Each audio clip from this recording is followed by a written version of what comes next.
Let's preserve some chilies. First, you're going to wash your chilies and strain them in a colander.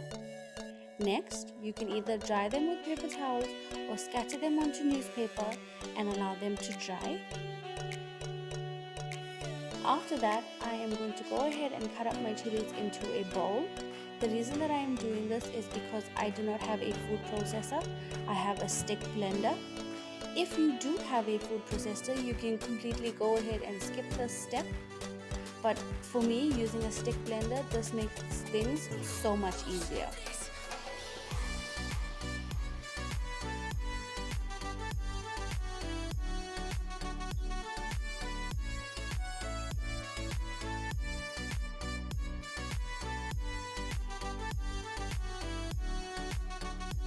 I have skipped a bit and showed you the end where my bowl is full because this is a little bit of a long process.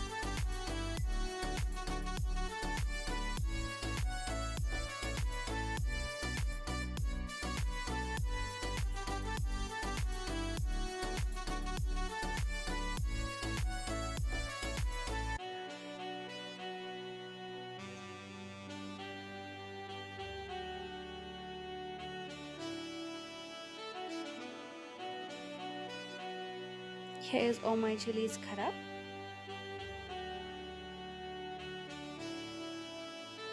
I then use my stick blender to blend my chilies. Like I said, if you use a food processor, this is so much quicker.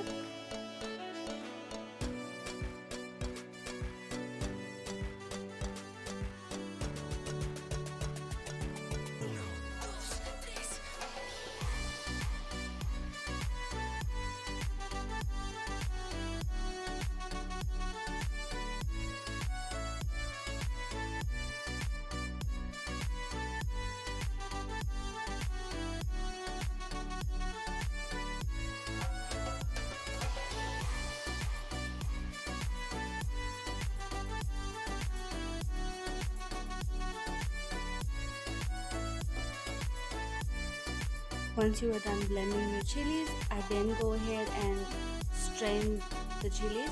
The reason I'm doing this because you want to get out all that liquid, that moisture, that water out of it that would possibly make your chili preserve spoil faster. So I do this in batches to ensure that I get out the most liquid from it and just have my pure crushed chilies. Another reason is because we use oil in our chili preserve, and as most people know, water and oil do not mix, and then it would prevent the oil from coating your chilies and helping to preserve it for a longer time.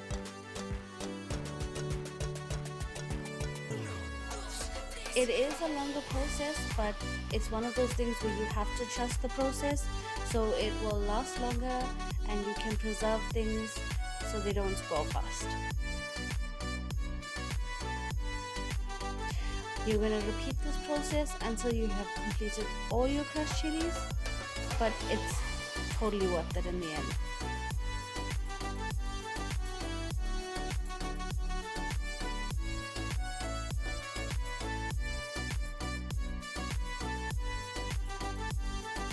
Just look at how much liquid has come out of your chilies.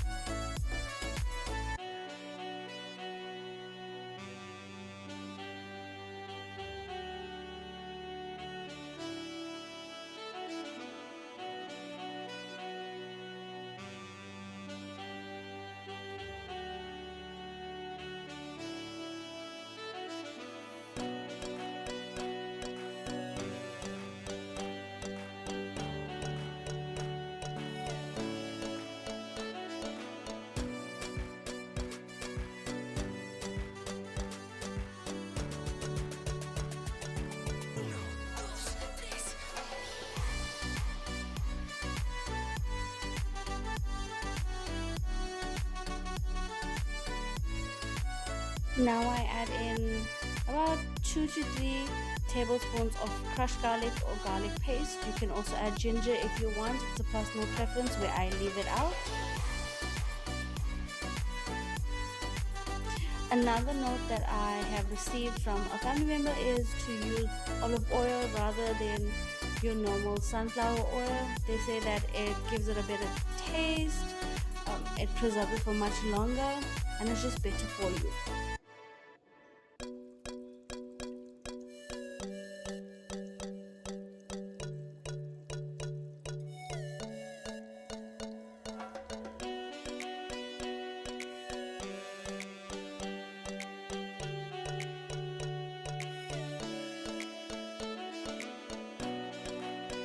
So with the oil, there is no set amount.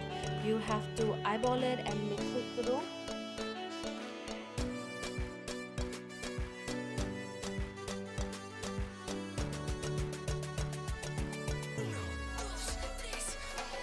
So basically, you're gonna pour in enough to mix it and coat your chilies thoroughly, and continue to mix them. And you must have a thin layer of oil above your chili. You will see this as I am doing it for reference. So what this does is it creates a barrier, a seal for air and moisture to not get to your chili preserve, and this helps to prolong the shelf life, hence preservation.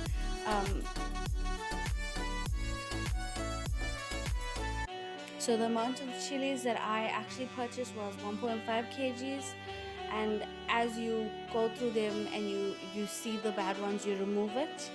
So it's just a little bit less than 1.5 kgs of chilies that I used, if you wanted a reference.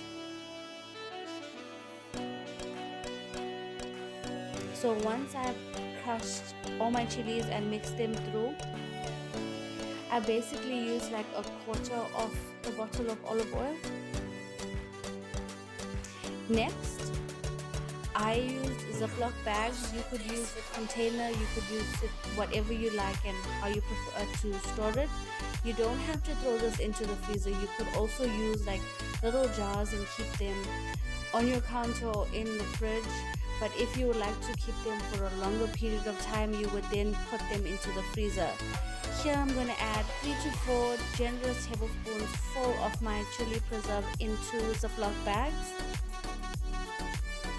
Sometimes 3 to 4, maybe less in your bag depending on the size. Then in this bag I went up to 4 or 5. So what you're going to do is fill your bag and try and get out as much moisture as you can as possible. I mean, not moisture, I mean air.